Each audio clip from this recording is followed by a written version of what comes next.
Trump has delivered another series of quite harsh statements regarding Iran, and consequently, he has issued what amounts to a 24-hour ultimatum, and otherwise not ruling out strikes on Iranian security targets and the Islamic Republic's leadership. How do you assess the American president's latest statements?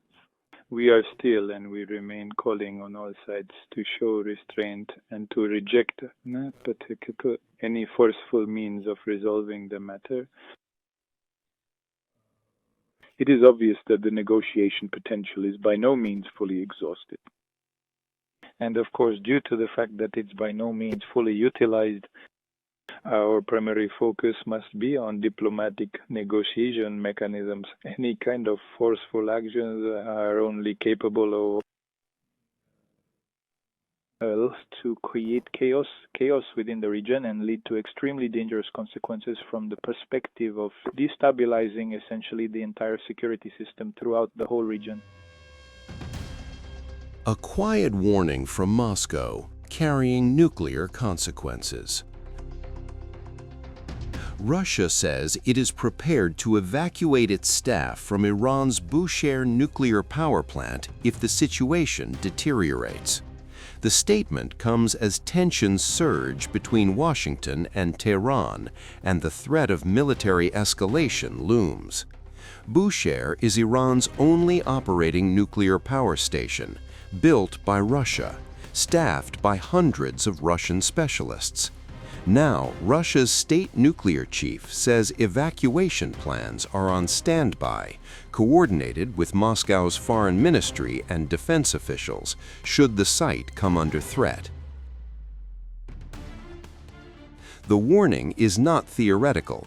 Last year, Russia cautioned that any strike on Bushehr could trigger a catastrophe on the scale of Chernobyl, a nuclear disaster with consequences far beyond Iran's borders. So far, Bushehr has been spared.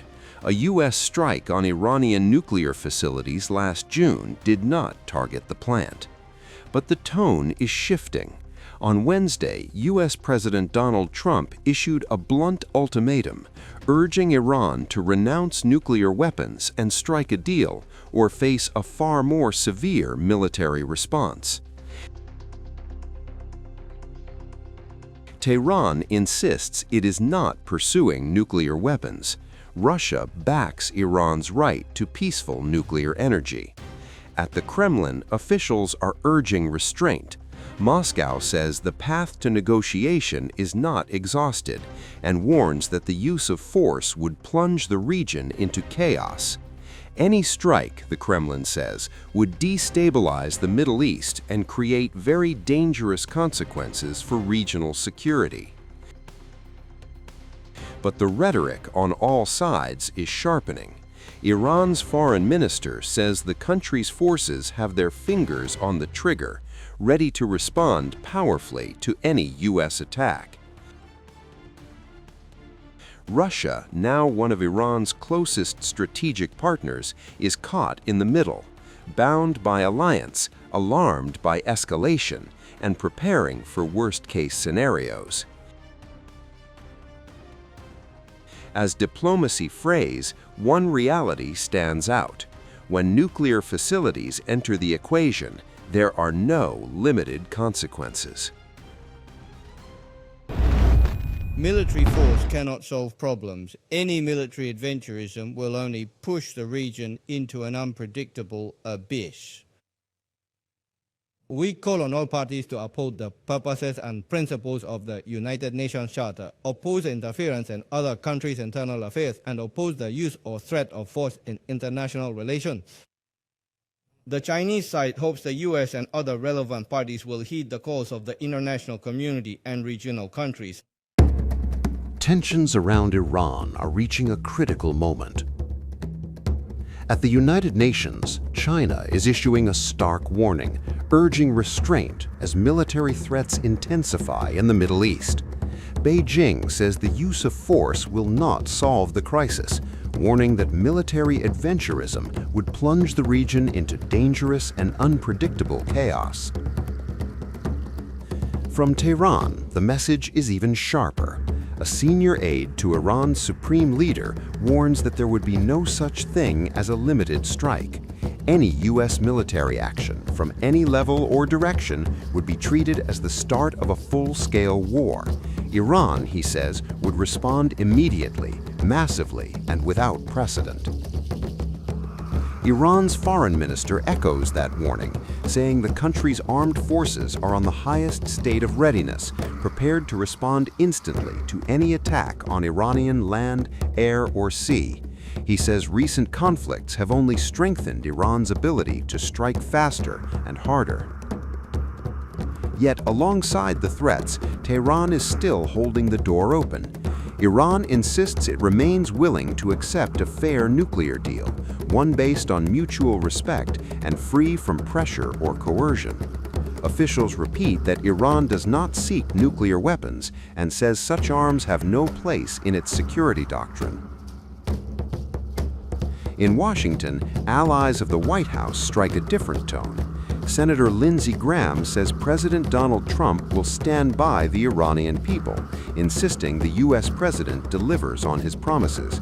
Graham says he hopes for a deal to end bloodshed, but again labels Iran the world's largest state sponsor of terrorism. Donald Trump is Reagan plus. He's a man of peace, but not to be trifled with.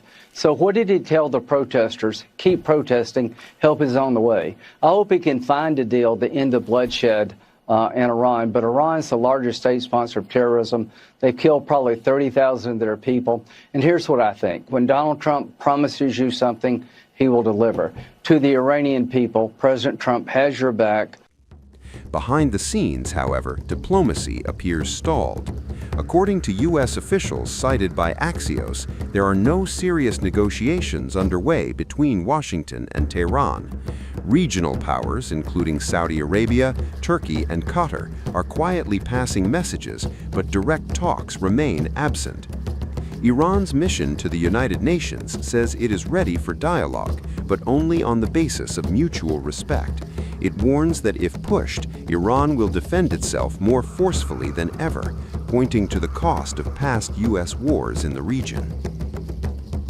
President Trump has added to the pressure, announcing that a massive U.S. naval armada is moving toward Iran and warning of far worse consequences if no nuclear deal is reached. Still, Iran's deputy foreign minister makes Tehran's priorities clear. Negotiations with the United States, he says, are not the focus right now. Iran's priority is full combat readiness. Even if talks were to begin, Tehran insists it would not lower its guard for a moment. There's been no communication between myself and Mr. Bikov in the past few days, and no request for negotiations has been initiated from our side. Various mediators naturally are reaching out to us. Different countries are making efforts with good intentions to play a constructive role, and we are, of course, in communication with them. However, no decision has been made yet, and there is also a request from our side. If they truly wish for negotiations to take place, they must absolutely put aside threats, excessive demands, and the raising of illogical issues. Negotiation has its own set of principles. It must be from a position of true equality. It must be based on genuine mutual respect and for the sake of mutual benefit. If anyone intends to unilaterally achieve their objectives through the use of force, then that is certainly not what we call diplomacy. Our communications with them are continuous. They are regularly ongoing. Their ambassadors here are in direct contact with the Ministry of Foreign Affairs. I am personally in touch with the ministers. Just last night, I had a conversation with the Foreign Minister of Qatar, and this viewpoint, in my estimation, is shared throughout the whole region.